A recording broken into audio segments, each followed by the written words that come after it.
Hello students, तो आज एक टॉपिक और पढ़ लेते हैं। बीएससी फिफ्थ सेमेस्टर फिजिक्स का प्योर रोटेशनल स्पेक्ट्रा क्या होता है, आज सब कुछ इस लेक्चर में कवर करने वाले हैं। एक मोस्ट इंपॉर्टेंट टॉपिक है, तो छोड़ना बिल्कुल नहीं है। यूनिट 8 है मोलिकुलर स्पेक्ट्रा, और पेपर सेकंड का नाम तो आपको रट गया होगा। पेपर सेकंड का नाम है क्वांटम मैकेनिक्स एंड स्पेक्ट्रोस्कोपी। चलिए फिर मैं स्टार्ट कर दूं बिना टाइम गवाए अपना topic. Pure, okay sir, okay, pure, हाँ प्योर रोटेशनल, कितना शानदार नाम है, rotational, okay okay, pure rotational spectra. ठीक है भाई, ठीक है सर, हमने भी डाल दिया हेडिंग। ठीक है, अच्छा इसको हिंदी में बोलते हैं शुद्ध घूर्णन स्पेक्ट्रा, और अगर शुद्ध बोलोगे हिंदी में तो शुद्ध घूर्णन वर्णक्रम भी बोल देते हैं इसको। पर टेंशन मत लो यार, मैं आपके साथ हूँ। एक इजी टॉपिक है, इतना डिफिकल्ट भी नहीं है, समझे इस चीज़ को। अच्छा डेफिनेशन देख लेते हैं, रियलिटी में ये होता क्या है, आखिर ये है क्या चीज़। तो प्योर रोटेशनल स्पेक्ट्रा वह स्पेक्ट्रा है जो तब उत्पन्न होता है जब डाई एटॉमिक मॉलिक्यूल के रोटेशनल एनर्जी लेवल में परिवर्तन होता है। समझ गए। अच्छा दिखाई कहाँ देता है, फॉर इंफ्रारेड क्षेत्र में ये दिखाई देता है। और ख़ास बात तो इसकी ये होती है कि दो क्रमांगत रेखाओं की आवर्ती अंतराल समान नहीं रहता है, कुछ ना कुछ अंतर होता है। जैसे 2v/h, 4v/h, 6v/h, dot dot dot, ये सब कुछ प्रूफ करने वाले हैं। तो मेरे साथ बने रहो शुरू से लास्ट तक, अगर इस टॉपिक को समझना है तो। समझ में आया कुछ?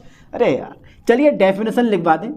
ठीक है, तो बेटा ये होता क्या है, यानी कि प्योर, ठीक है sir, pure, okay sir, rotational, okay, pure rotational spectra.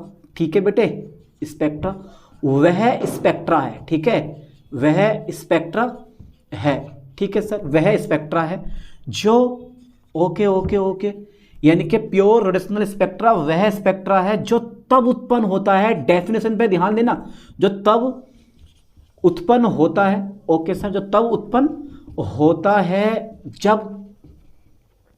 जब ठीक है डाई एटॉमिक, जरूरी नहीं कि मॉलिक्यूल डाई एटॉमिक ही हो, पर यहां जो मैं डिस्कस करूंगा वो डाई एटॉमिक के बारे में डिस्कस करूंगा, इसलिए मैं मॉलिक्यूल डाई एटॉमिक ही लूंगा। यानी कि वो मॉलिक्यूल जो दो एटम से मिलकर बना हो और दोनों के दोनों एटम कैसे हो, असमान हो। For example HBr, HCl।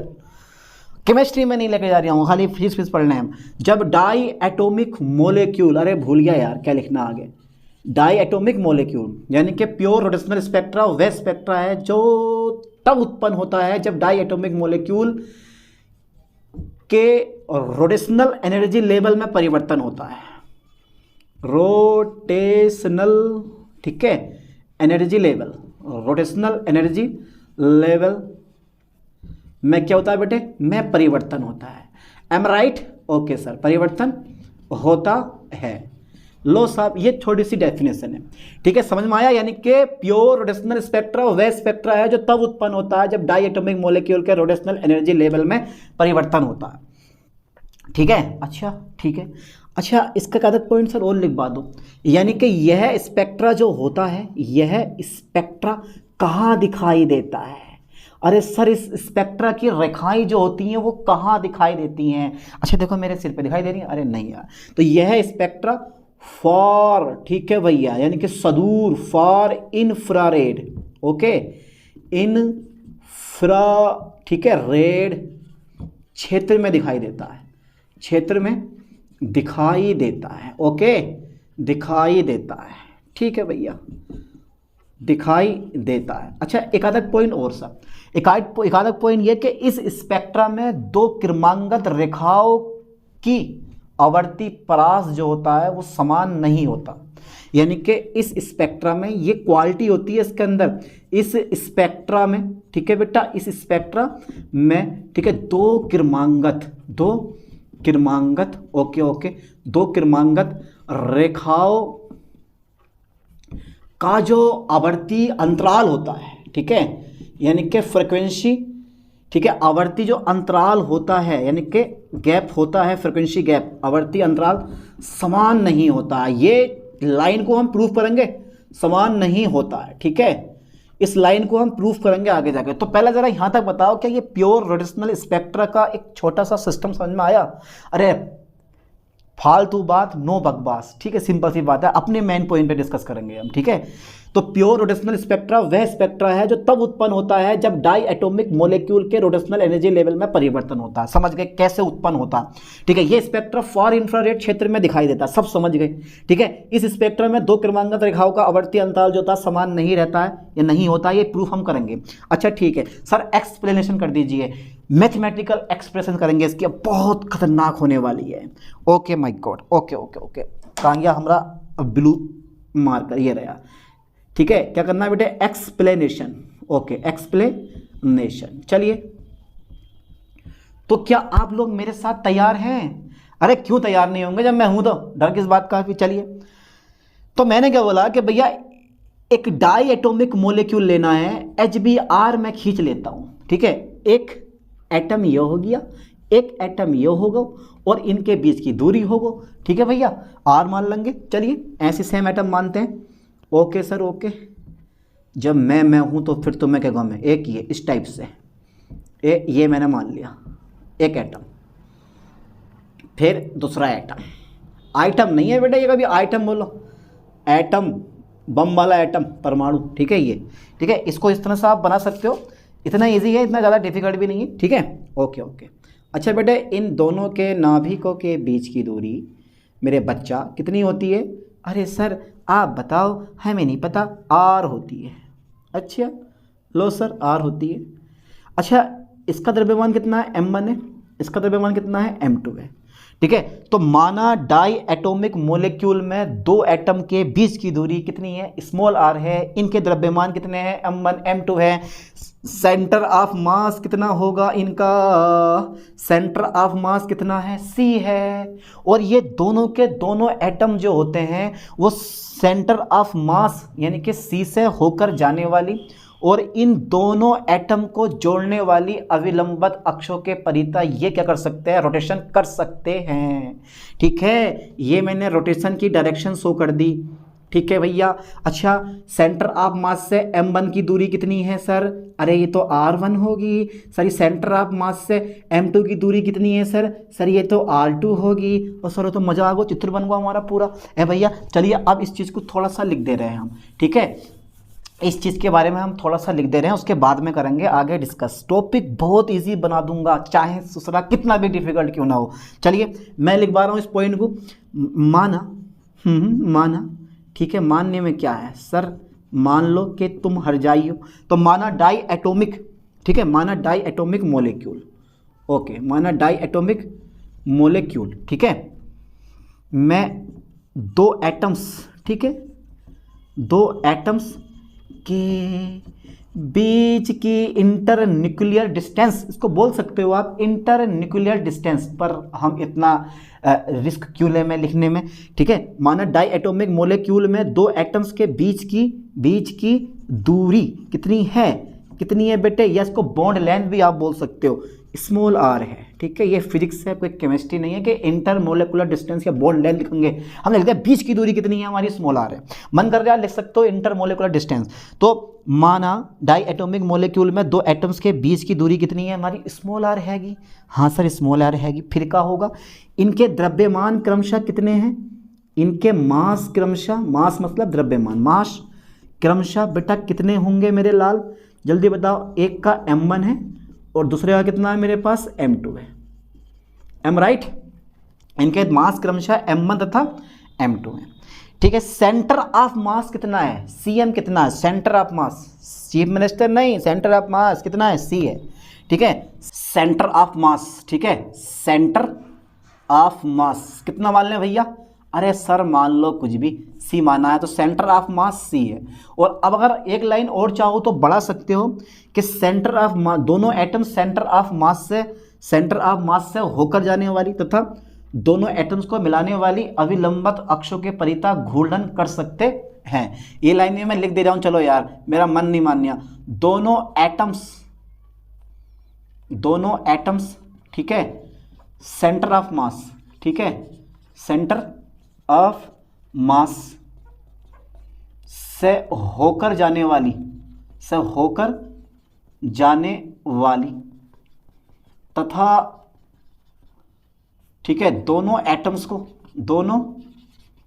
Atoms को मिलाने वाली, को क्या करने वाली बेटे, मिलाने वाली अभिलंबवत अक्षों, ठीक है, अभिलंबवत अक्षों, ठीक है, के परिता क्या कर सकता है, ये के परिता और रोटेशन कर सकते हैं, रोटेशन कर सकते हैं। M right? ओके सर, आप राइट हो, ठीक है। अब देखो एक चीज और, सी से M1 की दूरी कितनी है, R1, और सी से M2 की दूरी कितनी है, R2, ठीक है। सी से M1 की दूरी कितनी है बेटे, दूरी है R1, तथा M2 की दूरी कितनी है, M2 की दूरी कितनी है, M2 की दूरी जो है बेटा वो कितनी है, R2 है। तब सेंटर ऑफ मास की परिभाषा से, ठीक है, तब सेंटर ऑफ मास की परिभाषा से, ठीक है, तब सेंटर ऑफ मास की परिभाषा से, अच्छा बेटा क्या बताती है सेंटर ऑफ मास की परिभाषा, M1R1 बराबर M2 R2, ना तेरा है ना मेरा है, ये हम सबका है, ये बताता है सेंटर ऑफ मास M1R1 बराबर M2 R2। चलिए, अच्छा चित्र से हमें एक चीज दिखाई दे रही है कि जो R है वो R1 प्लस R2 के बराबर है। हाँ यार, जो ये R हैगा, हाँ सर, वो तो R1 प्लस R2 के बराबर R हैगा। हाँ अच्छा, मैं यहाँ से R2 का मान फाइंड कर लूँ, हाँ सर R2 का मान फाइंड कर दो, R माइनस के R1। अच्छा R2 का मान समीकरण 1 में लगा दूँ, हाँ भाई लगा दो, कोई डाउट थोड़ी ना लगाने का, अरे भैया लगा दो समीकरण 1 से। इसको मैं हटा के थोड़ा सा लिख दूं समीकरण 1 से, ठीक है, फ्रॉम इक्वेशन फर्स्ट। ओके, तो M1R1 बराबर M2 R2 का मान R माइनस के R1 है, ठीक है, R माइनस के R1। और मुझे कमेंट जरूर करो कि आप किस यूनिवर्सिटी से BSc कर रहे हो, कमेंट करो, मुझे यूनिवर्सिटी का नाम लिख के भेजो, ठीक है। तो M1R1 M2 R माइनस के R1। अच्छा M2 की मल्टीप्लाई अंदर कर दूं, कर दो यार सर, ये भी कोई पूछने वाली बात है। लो M2R माइनस के M2 R1, ठीक है। अब देखो मैं शॉर्टकट मारूंगा, बहुत बड़ा वाला शॉर्ट मारने वाला हूँ, अब सीधे पार जाएगा, 6 जाएगा, ये माइनस का उठा के इधर ले जाओ, काय में आ जाएगा प्लस में, तो मैं R1 कॉमन ले लूँगा, ठीक है, क्योंकि यार ज़्यादा स्टेप हमें लिखने होते नहीं हैं, जहाँ तक हो सके ज़्यादा स्टेप से बचो। यह आ गया मेरे पास M2R। अच्छा यहाँ पे R1 का मान मैं लिख दूं M2R अपोन में कितना जाएगा बेटे, M1 प्लस के M2। समीकरण नंबर मेरे पास कितनी आ गई है, ये बेटा सेकंड आ जाएगी मेरे पास, R1 का मान आ गया, ठीक है। लाइन पे ध्यान देना, ये जो वैल्यू आई है मेरे पास, ये जो वैल्यू आई है मेरे दोस्तों, ये वैल्यू किसकी आई है सर, ये तो सर आपने R1 की वैल्यू निकाल ली है। हाँ तो बेटा ये R1 की वैल्यू आई है निकल के, तो R1 बराबर कितना आ गया मेरे पास, M2R और अपोन में M1 प्लस M2। स्क्रीनशॉट लो जल्दी यहाँ तक का, बहुत से लड़के कहते हैं कि सर स्क्रीनशॉट लेने का टाइम तो दे दिया करो, चलो लो आप, कितना स्क्रीनशॉट लेना है इसका, कर दे फिर उसको इरेज, ठीक है। लो भैया मैं इसको इरेज कर देता हूँ, ओके ओके ओके, क्योंकि अब इसका हमारे पास कोई काम नहीं है, ठीक है। और धीरे धीरे इसी तरह से पूरा टॉपिक हमारा क्या होगा, कंप्लीट हो जाएगा और आप भी इस टॉपिक को समझ जाओगे। इसी टॉपिक इतना डिफिकल्ट नहीं है। इसी प्रकार आप पता है, इसी प्रकार क्या पता है सर, हमें कुछ नहीं पता है सर, आप बता दोगे वही हम मान लेंगे। इसी प्रकार आप यहाँ से R1 का मान निकालो, ठीक है, R माइनस के R2 हो जाएगा, और यहाँ से आप R2 का मान फाइंड कर लोगे, तो R2 की जो वैल्यू आ गई वो आ गई M1R, ठीक है, और M1 प्लस के M2, इक्वेशन नंबर 3, ठीक है। ये फर्स्ट हो गई, ये सेकंड हो गई, वो थर्ड आ गई। R1 R2 का मान निकल गया। अच्छा अब यानी कि हम निकाल लेंगे जड़त्व अघूर्ण, निकाल लोगे जड़त्व अघूर्ण, मोमेंट ऑफ इनर्शिया, यानी कि अणु का जड़त्व अघूर्ण। अब हम अलग अलग एटम नहीं, पूरे अणु का निकाल लेंगे, यानी कि अणु का जड़त्व अघूर्ण, ठीक है, ओके, अणु का जड़त्व अघूर्ण, ओके सर, जड़त्व अघूर्ण। चलिए अणु का जड़त्व अघूर्ण निकालेंगे, तो एक I बराबर, तो बेटा यहाँ हो जाएगा हमारा M1R1 का स्क्वायर और M2R2 का स्क्वायर। फर्स्ट ईयर से BSc फर्स्ट सेमेस्टर में, यानी कि इंटर फर्स्ट ईयर में, बीएससी फर्स्ट सेमेस्टर में आपने समझ के पढ़ा होगा मोमेंट ऑफ इनर्शिया, यानी कि जड़त्व अघूर्ण। पढ़ा नहीं पढ़ा, फॉर्मूला याद होगा, ना याद हो जबरदस्ती याद करो, I बराबर mr² होता। ठीक है, चलिए तो मैंने इस वाले एक आइटम का ले लिया, फिर दूसरे आइटम का ले लिया। अब क्या करना है मुझे, अब समीकरण 2 व 3 से, समीकरण बेटा 2 व 3 से क्या करने वाला हूँ मैं, ठोक दो। अरे किसी को गोली से नहीं मानना, मैं कह रहा हूँ ठोक दो, R1 और R2 का मान ठोक दो, छापो इसे बढ़िया करके। M1 R1 की वैल्यू दिखाई दे रही है मुझे, M2R, ओके सर, M1 हाँ M2 का होल स्क्वायर प्लस M2 और R2 का मान M1 और R का स्क्वायर ना भैया ना, M1R, ठीक है, M1 प्लस के M2 का होल स्क्वायर, जे आ गई वैल्यू। हाँ सर, अरे सर देख लो एक बार, अगर थोड़ी बहुत भी घटना घटी यानी कि नज़र हटी दुर्घटना घटी वाला क्वेश्चन है, तो M2R लगा दिया, ठीक है, अपॉन M1 प्लस M2 लगा दिया, फिर मैंने क्या करा, R2 की वैल्यू लगा दी, कंप्लीट राइट। देख लो कहीं कोई मिस्टेक हो जाए तो ठीक कर लिया करो यार, क्योंकि लिखवाने के साथ पढ़ाने के साथ साथ मैं लिखवा भी रहा हूँ, तो कहीं भी थोड़ी बहुत मिस्टेक हो सकती है बाई चांस, वैसे तो होती नहीं है लेकिन कभी हो गई तो ठीक कर लेना उसको। चलिए अब इसकी मल्टीप्लाई कर दो। मल्टीप्लाई क्यों सर, हम तो सर स्क्वायर करेंगे, तो करो स्क्वायर, फिर M1 M2 का स्क्वायर और R का स्क्वायर अपोन में M1 प्लस M2 का स्क्वायर, ऐसे बेटा यहाँ, ठीक है, M2 M1 का स्क्वायर R का square upon M1 plus M2 का होल स्क्वायर। अच्छा नीचे वाला जो है ना, ये उभयनिष्ठ है दोनों में, मतलब एलसीएम ले लो दूसरे का, और क्या करना है, ऐसे लिख लो इसको, M1 प्लस M2 का क्या का बेटा होल स्क्वायर आ जाएगा। अब हमारे पास क्या रह रहा है, देखो यहाँ से M1 M2 कॉमन मिल जाएगा, ओके सर, M1 M2 और आप R स्क्वायर कॉमन ले लो, ले लिया, हमारे पास क्या रह गया ऊपर, M1 प्लस M2, ठीक है, समझ में आया। देखो यहाँ से M1 खींच लो, M1 खिंच जाएगा एक, यहाँ से M2 खींच लो तो यहाँ से M2 खिंच जाएगा, R स्क्वायर खिंच जाएगा, तो खाली बचेगा M1 प्लस M2, और एक से ये वाला क्या होगा हमारा कट जाएगा, है ना।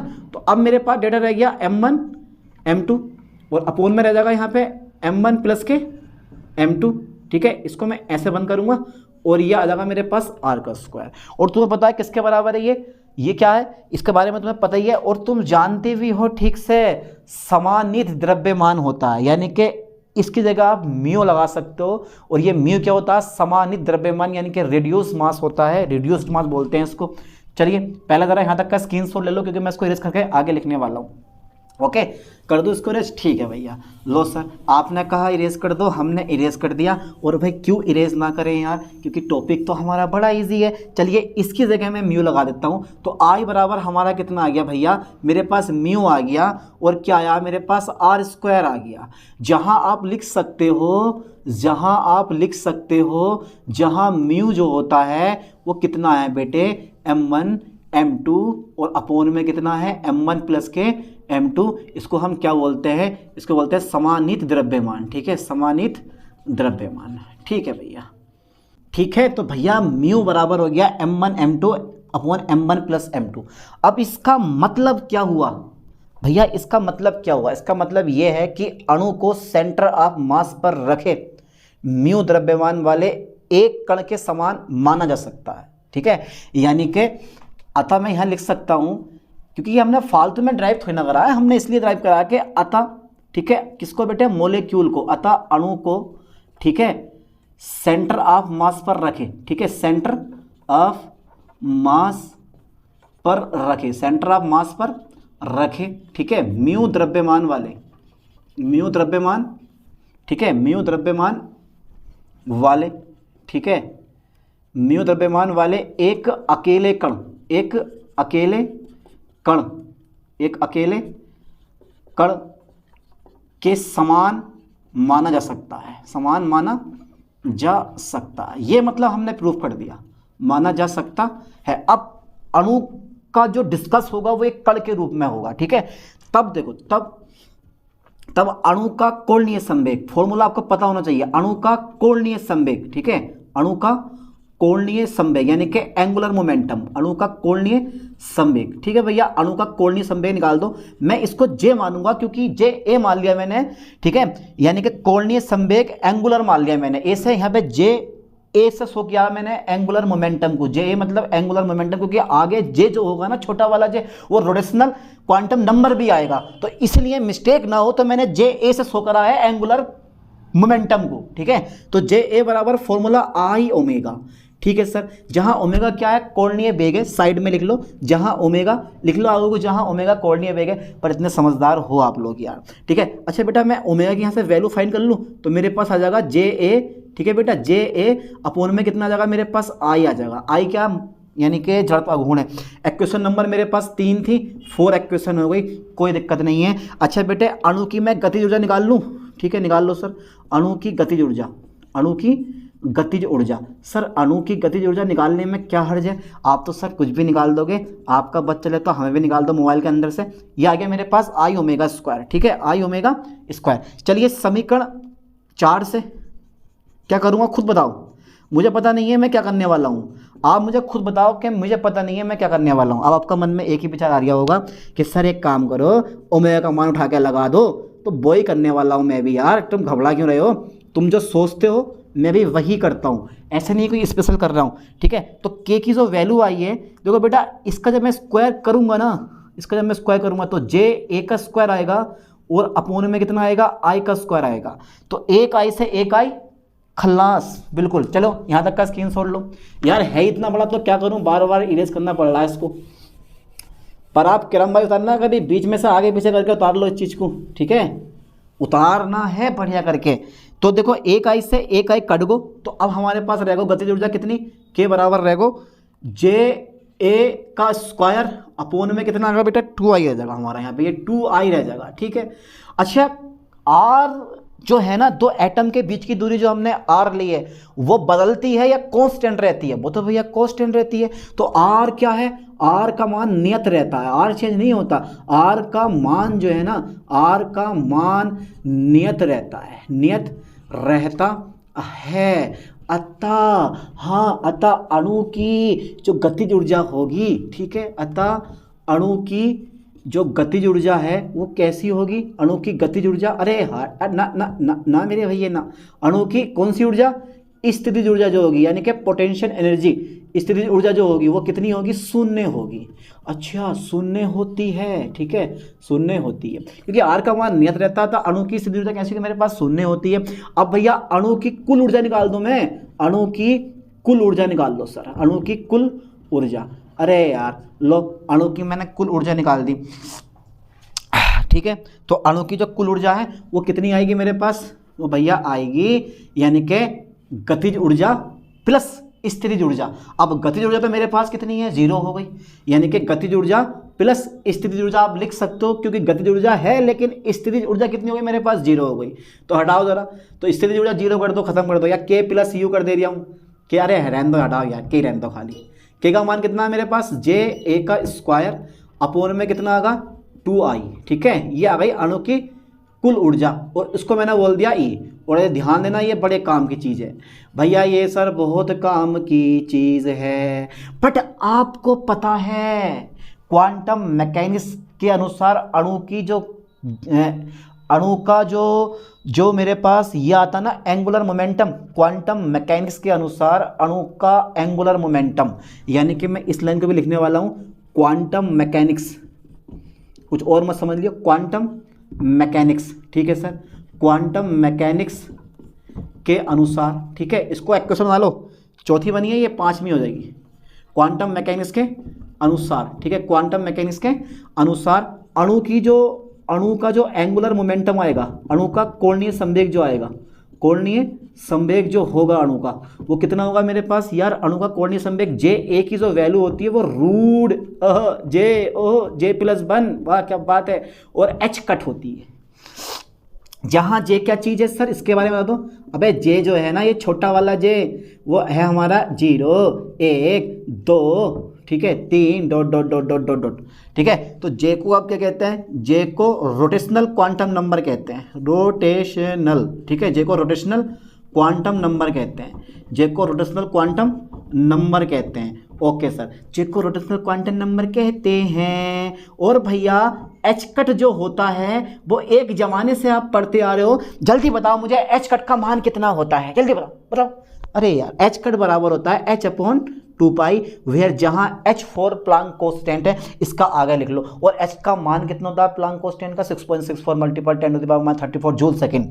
ठीक है, तो h कट बराबर कितना हो गया h अपॉन 2 पाई। समझ में आया। जे क्या है, रोटेशनल क्वांटम नंबर कहते हैं जे को। जे कौन सा जे, छोटा वाला जे, तो जे को हम रोटेशनल क्वांटम नंबर कहते हैं। अब आपको पता होना चाहिए मैं क्या करने वाला हूं। अब मैं क्या करने वाला हूं, यानी कि जे ए का मान उठा के समीकरण 5 में रखने वाले हैं। और रखो, खुद से करके देखो जरा एक बार। चलिए यहाँ तक जरा स्क्रीनशॉट ले लो, फिर देखो। अच्छा थोड़ी बहुत जगह बची है अभी, और लिख दे रहा हूँ चलो। ठीक है, यानी कि जे ए का मान समीकरण 5 में रखने पर, ठीक है बेटे, 5 में, और धरने पर, धरने नहीं बेटे रखने पर। चलिए देखते हैं फिर क्या होता है। अच्छा दिख रहा है आप लोगों को ये लिखा हुआ? अरे क्यों दिखाई नहीं देगा, बड़ी बड़ी बड़ी आंखें दी हैं आपको। चलिए यहाँ तो मैंने इरेज कर दिया इस चीज़ को। ठीक है, टॉपिक देखो थोड़ा सा बड़ा है, पर घबराने वाली बात नहीं है, क्योंकि मैं आपके साथ हूँ। जब मुझे इतने बड़े टॉपिक बनाने में दिक्कत नहीं हो रही है पढ़ाने में, तो आपको पढ़ने में कैसे दिक्कत पड़ सकती है भाई फिर। चलिए देखते हैं, उठा के रखो इन मेरे भाई सबको। तो कुछ ई का मान ऐसा हो जाएगा हमारा, जो स्क्वायर लगा पड़ा है यहाँ, हाँ तो स्क्वायर से रूट खत्म हो जाएगा, इस पर स्क्वायर आ जाएगा।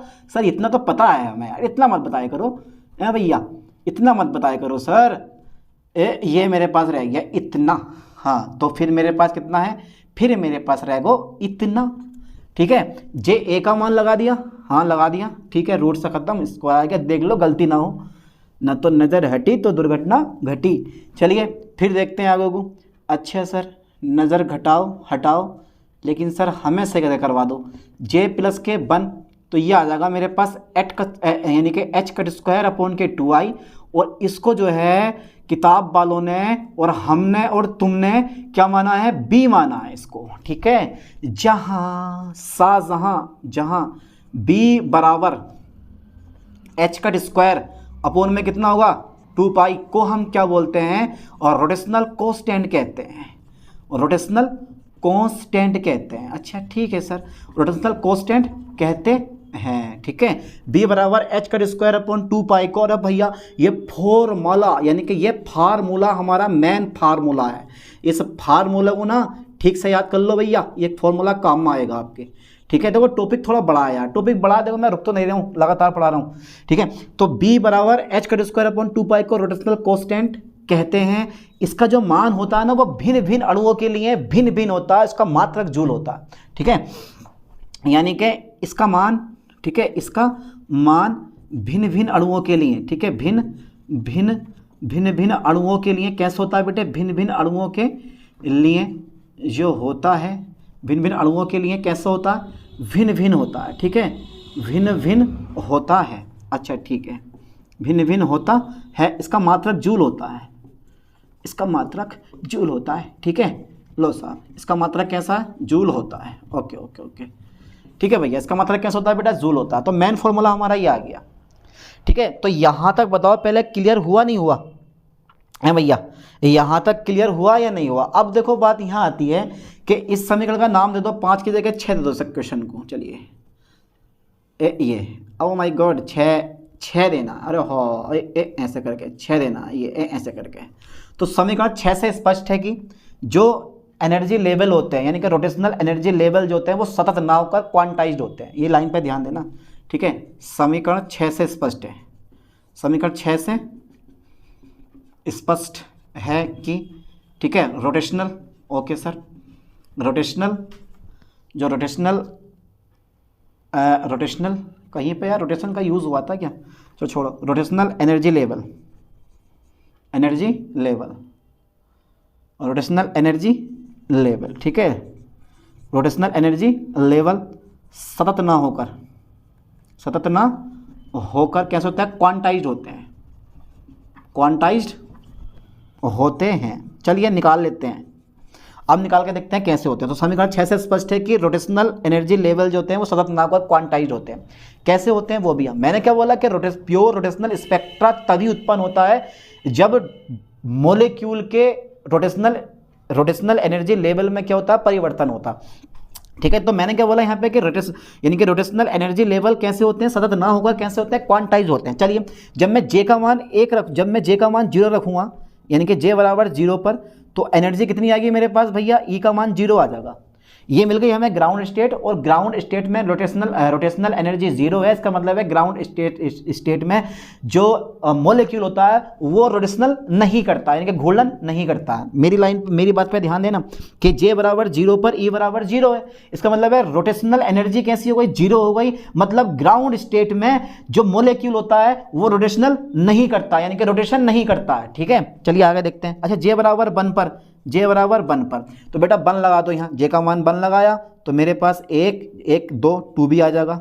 ठीक है, चलिए जे बराबर 2 पर ई का मान कितना आगा, ई का मान कितना आगा, जल्दी बताओ बेटे, ई का मान कितना हो जाएगा, सोच लो, दिमाग लगा लो से करके ए भैया। तो इसको 0 बोल दो, इसको 1 बोल दो, इसको 2 बोल दो। ठीक है, जे बराबर 2 पर कितना आ जाएगा, तो रखो यहाँ पे 2 और 1 3, 3 दूनी 6 भी हो जाएगा। ठीक है, चलो यहाँ तक का स्क्रीनशॉट ले लो, क्योंकि मैं इसको इरेज करने वाला हूँ। ले लिया स्क्रीनशॉट इसका पक्का, चलिए कर दूँ इसको इरेज। ठीक है, ओके सर, ओके, बस थोड़ा सा और रह गया, और एनर्जी लेवल और शो कर दे रहे हैं इसमें। ओके सर, ओके, चलिए फिर देखते हैं आगे। अच्छा, जे बराबर 3 पर लेते हैं हम, जे बराबर 3 पर। चलिए, जे बराबर 3 पर क्या होगा, वो भी छोटा वाला जे है, तो ये मेरे पास ई का मान आएगा 3 पर, बेटा कितना आ जाएगा, देखते हैं देखते हैं देखते हैं, 2 भी 6 भी आ रहा है यार। हाँ, तो 3 2 रखोगे तो 2 और 1 3, यहाँ पे भी 2 रखोगे, 3 दूनी 6। ठीक है, तो E3 जो है ना हमारा, जे बराबर 3 पर E3, 3 और 1 4, 4 तिया 12, तो यहाँ पे ये 12 भी आ जाएगा। अच्छा, जे बराबर 4 पर और लिया हुआ है, इसके बाद में फिर नहीं लिया हुआ है। जे बराबर E4 पर कितना आ जाएगा, 4 और 1 5, 5 चौक 20, ये जाएगा मेरे पास 20 भी आ जाएगा। ठीक है, 20 भी आ जाएगा। अब एक चीज़ मैं आपको बता दूं, स्पष्ट है कि जे बराबर 0 पर, ठीक है, ई का मान कितना है बेटे, E0 का मान कितना है, 0 है। अतः रोटेशनल एनर्जी कितनी है, 0 है। ठीक है, रोटेशनल एनर्जी 0 है। एनर्जी कैसी है बेटा, 0 है। रोटेशनल एनर्जी कैसी है, 0 है ना, 0 है। अतः 0 है, मतलब यानी कि स्पष्ट है कि जे बराबर 0 पर E0 बराबर 0 है, अतः रोटेशनल एनर्जी 0 है। इसका अर्थ यह है कि जो अणु होता है, अणु जो है, अणु, ठीक है, ग्राउंड स्टेट में, GRO लिख दे रहा हूँ मैं, GROUND, अणु ग्राउंड स्टेट में, ठीक है, स्टेट में रोटेशन नहीं करता है, रोटेशन नहीं करता है। ठीक है, ये ध्यान देना। यानी कि स्पष्ट है कि जे बराबर 0 पर E0 बराबर 0 है, अतः रोटेशनल एनर्जी कितनी है, 0 है। अणु ग्राउंड स्टेट में कभी भी रोटेशन नहीं करता, ये क्वालिटीज के अंदर होती है। ठीक है, समझ में आया यहाँ तक। ठीक है भैया, मैंने अब एनर्जी आपको डायग्राम बनाना है, एनर्जी डायग्राम आपको बनाना है। अब मैं आपसे एक बात ये कह रहा हूँ कि जितने भी हमारे रोटेशनल एनर्जी लेवल होते हैं वो समान दूरी पर नहीं होते, बल्कि जे का मान बढ़ने के साथ साथ उनके बीच की दूरी भी क्या होती है, बढ़ती जाती है। समझ गए बात को। मैंने क्या बोला, मैंने बोला कि जो रोटेशनल एनर्जी लेवल होते हैं वो समान दूरी पर नहीं होते, जे का मान बढ़ने के साथ साथ उनके बीच की दूरी भी लगातार क्या होती है, बढ़ती जाती है। समझ में आया। और डाई एटॉमिक मॉलिक्यूल के लिए एनर्जी डायग्राम में आपको बना देता हूं और देख लो कैसे कैसे बनता है ये। ठीक है, चलिए यार अभी पहले जगह बची है, क्यों हम जगह फालतू खर्च करें। देखो बेटा, इस पॉइंट पर ज़रा विशेष तौर पर ध्यान देना। ठीक है, इस स्पेक्ट्रा में, ये बहुत काम की लाइन है, ये बहुत काम की लाइन है, वेरी मोस्ट लाइन इसको, इस स्पेक्ट्रा में, ठीक है, और rotational, okay, rotational energy level, ठीक है, रोटेशनल एनर्जी लेवल के बीच की दूरी कैसी नहीं रहती बेटे, दूरी, ठीक है, समान नहीं होती है, समान नहीं होती है। तो फिर कैसी होती है कि यार जब समान नहीं होती है तो या तो बढ़ेगी या घटेगी। तो क्या होती है कि जे का मान बढ़ने के साथ साथ, जे का मान बढ़ने के साथ साथ जो होती है, ठीक है, जे का मान बढ़ने के साथ साथ, ठीक है, रोटेशनल एनर्जी लेवल के बीच की दूरी क्या होती है, बढ़ती है, ठीक है। जे का मान बढ़ने के साथ साथ, ठीक है, ओके ओके, जे का मान बढ़ने के साथ साथ दो क्रमांगत एनर्जी लेवल, यानी कौन से, रोटेशनल एनर्जी लेवल का जो अंतर होता है बढ़ता है। चलो ये दे रहा हूँ, शॉर्ट में तो बहुत लंबा होता, यानी कि इस स्पेक्ट्रम में रोटेशनल एनर्जी लेवल के बीच की दूरी समान नहीं होती है। जे का मान बढ़ने के साथ साथ दो क्रमांगत रोटेशनल एनर्जी लेवल का अंतर क्या होता है, बढ़ता है, अंतर बढ़ता है। अतः डाई एटॉमिक मोलेक्यूल के लिए, ठीक है, एनर्जी डायग्राम निम्नलिखित है। एनर्जी डायग्राम निम्नलिखित है। पूरा नोट्स बनवा दे रहा मैंने ये, चलिए निम्नलिखित है, कैसा है वो भी हम अब चेक कर लेते हैं। अब बेटा इसको इरेज कर दे रहा हूँ, अब इसका काम नहीं है हमारे पास कुछ भी। चलिए इसको मैं हटा दे रहा हूँ। देखो बेटे चित्र पे तो थोड़ा फोकस करना ठीक से, ओके ओके। चलो देखो, ये मैंने क्या बोला कि यानी कि रोटेशनल एनर्जी लेवल के बीच की दूरी समान नहीं रहती है, ठीक है, बल्कि जे का मान बढ़ने के साथ साथ जो होता है वो दो क्रमांगत रोटेशनल एनर्जी लेवल के बीच का जो अंतर होता है वो हमेशा बढ़ता जाता है, ठीक है, तो अंतर बढ़ता है इस टाइप से। एक, या फिर मैं इसको यहाँ बना दे रहा हूँ, मैं एक ये मान लिया मैंने, ठीक है, अंतर बढ़ाओ बेटे, ना तो गलत हो जाएगा ये, अंतर बढ़ाओ और यहाँ भी अंतर बढ़ाओ, ठीक है, बढ़ा दिया। देखो मैंने अंतर, तो यहाँ पर कम है, यहाँ पर थोड़ा सा ये ऐसे कर दो, चलो ठीक है, इनके बीच का अंतर थोड़ा सा कम कर दो और भी क्या कि हमें लगा एहसास हो गया कि भाई कराया आपने। तो देखो जब आप जे का मान कितना रखोगे, 0 रखोगे, तो यहाँ पर हमें कितना मिलेगा, क्योंकि जे बराबर 0 पर E0 का मान कितना है, 0 होगा, और जे बराबर 1 पर, ठीक है, E1 का मान कितना है, 2B होगा, ठीक है, जे बराबर 2 पर कितना मान है, कितना बेटे, E2 का मान कितना है मेरे पास, कितना बेटे, 6B होगा, ठीक है, फिर जे बराबर 3 पर, ठीक है, कितना है, E3 का मान कितना है, 12B होगा, ठीक है, और फिर और कर दो, एक और कर दो, चलो यार 4 कर दो, 4 मैंने लिए हैं तो 4 कर दो, और दूरी बढ़ा दो थोड़ी सी, ठीक है, और थोड़ी सी दूरी बढ़ा दो, चलो लो बढ़ा दी मैंने, यहाँ पे E4 कर दिया मैंने, ठीक है। अरे यार यहाँ पे जे का मान मैंने 4 रखा, ठीक है, और यहाँ पर मैंने E4 कर दिया कितना, 20B, 4 और 1 5, 5 4 20, 20B कर दिया, ठीक है। ये इस तरह का आप एनर्जी डायग्राम बना सकते, ठीक है। तो ये क्या चीज़ बनाई है मैंने, ये डाई एटॉमिक मोलेक्यूल के लिए रोटेशनल एनर्जी डायग्राम बनाया है, लिख लो नीचे ये, ठीक है, डाई एटॉमिक मोलेक्यूल, ठीक है, मोलेक्यूल के लिए, ठीक है, और रोटेशनल एनर्जी डायग्राम, ठीक है, डायग्राम फाइनल है भैया, फाइनल। अब इसमें एक चीज़ और रह गई है, सिलेक्शन रूल रह गया, यानी कि प्योर रोटेशनल, ध्यान देना, प्योर रोटेशनल स्पेक्ट्रा के लिए सिलेक्शन रूल जो होता है वो डेल्टा जे बराबर ±1 होता है। तो पहले यहां तक का स्क्रीनशॉट ले लो, इसके बाद करवाता हूं मैं।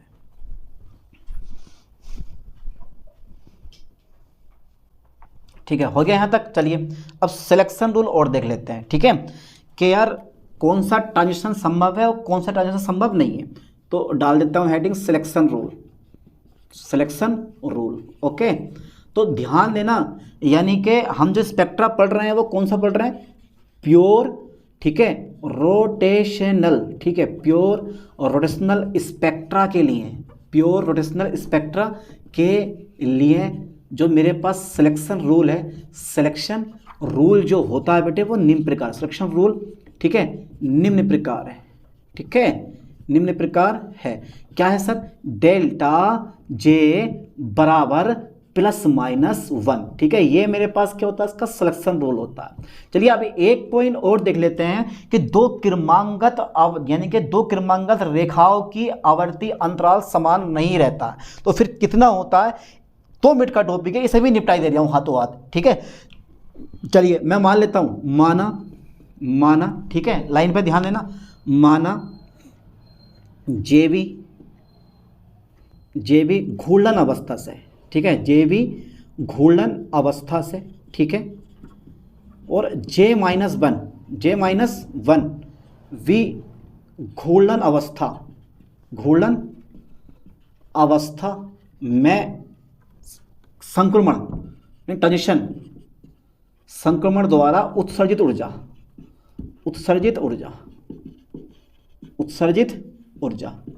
चलिए ठीक है, उत्सर्जित ऊर्जा, तो ऊपर से नीचे J-1, लाइन पे ध्यान देना।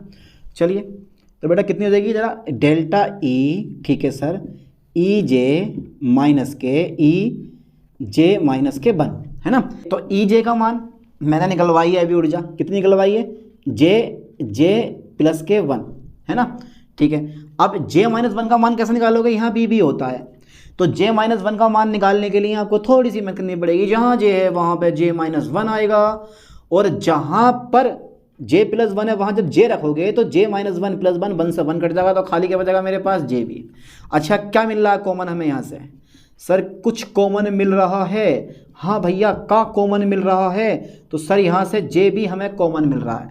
अच्छा तो भैया देखो, अच्छा सर आप एक बार करो, मल्टीप्लाई कर दो आप, और लो साहब मैंने मल्टीप्लाई कर दी JB, तो ये जैसे J हो गया मेरे पास, कट गया, एक और एक कितना हो गया, 2 हो गया, तो 2BJ हो गया।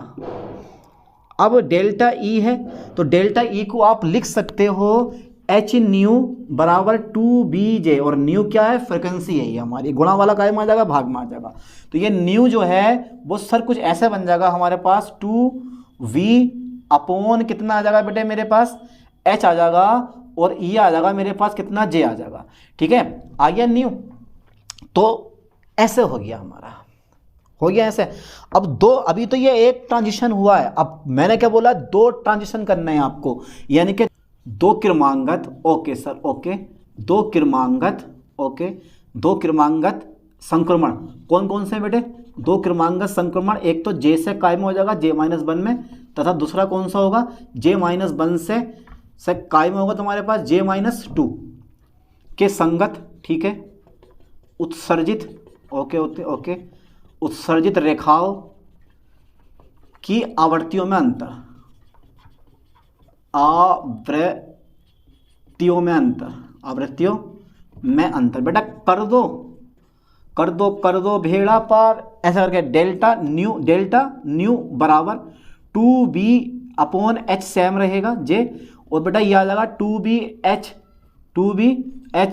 ठीक है, J की जगह आ जाएगा J-1, तो ये आ जाएगा मेरे पास 2B बेटा H मैंने कॉमन ले लिया, अंदर रह गया J, ठीक है, माइनस के J+K1, तो J से J कट गया, खाली कितना रह गया मेरे पास, 2B/H, ये आ गया तुम्हारे पास डेल्टा न्यू। और डेल्टा न्यू को हम क्या कहते हैं, डेल्टा न्यू को हम बोलते हैं यानी कि common, okay okay okay, common frequency, ठीक है, डेल्टा न्यू को हम क्या बोलते हैं, डेल्टा न्यू को कॉमन फ्रीक्वेंसी या कॉमन फ्रीक्वेंसी इंटरवल कहते हैं, तो यहाँ से ये प्रूफ हो गया, कहते हैं अतः 2 क्रमांगत, लाइन पे ध्यान देना बेटे, 2 क्रमांगत रेखाओं की आवृत्तियां क्रमशः,